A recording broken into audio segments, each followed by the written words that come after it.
fabrication de jouets en bois est assez ancestrale et atypique. Le Jura est un milieu rural. Il y avait des bûcherons, des agriculteurs, et lorsque le grand froid apparaissait, ces gens se sont mis à usiner des pièces de bois, qui est la matière facilement trouvable sur notre région, et fabriquer soit des ustensiles d'art de la table, soit des jouets.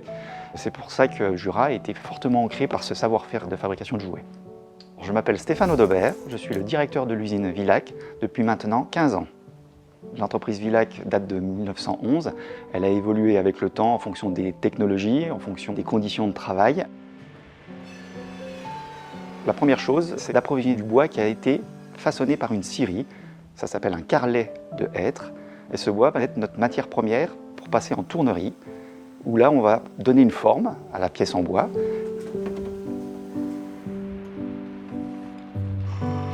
Dans les années 1930-1940, il y a eu l'expansion de l'électricité qui a permis d'importer d'autres machines qui étaient plus performantes que la force hydraulique. L'évolution dans la tournerie se situait surtout entre les deux guerres, à l'apparition des rotatives. La difficulté, ça réside surtout dans les réglages et puis l'affûtage.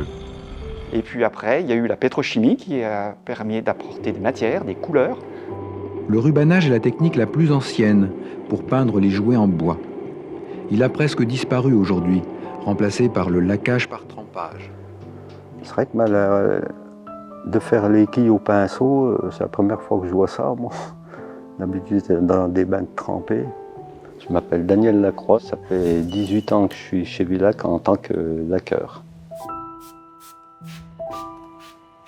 Il y a une personne dans un autre atelier à côté de moi qui pique des pièces sur des planches à clous et qui me les passe par une fenêtre.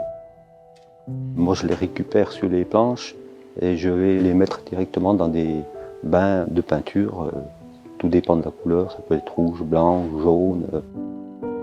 Le plus difficile, c'est quand il y a beaucoup de plats. Le plat, c'est pas évident. Tu as toujours des arêtes qui ne recouvrent pas. Il faut bien regarder partout s'il n'y a pas de bulles pour avoir une belle qualité. C'est tout un art de s'occuper de ça. Il faut faire attention aux pièces.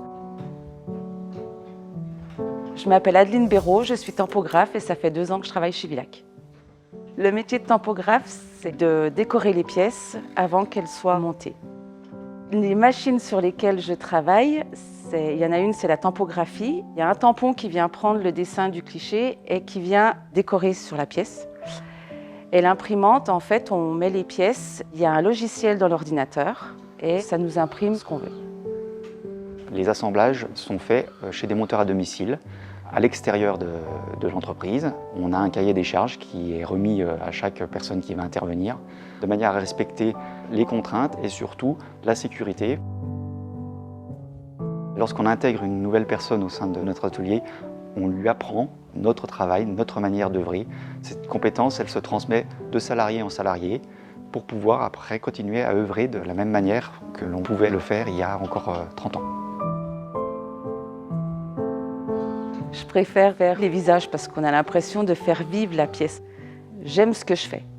Je laisserai ma place pour rien au monde. Depuis tout petit, j'ai mon grand-père qui travaillait sur le bois, qui faisait des meubles. Je l'aidais beaucoup et j'aimais bien le bois, puis j'aime ça, travailler dans les peintures. La plus grande fierté, c'est de pouvoir faire plaisir aux enfants. Quand on voit un enfant qui joue avec un jouet en bois, qui sort d'un atelier de fabrication jurassienne, c'est très joli et c'est très beau à voir.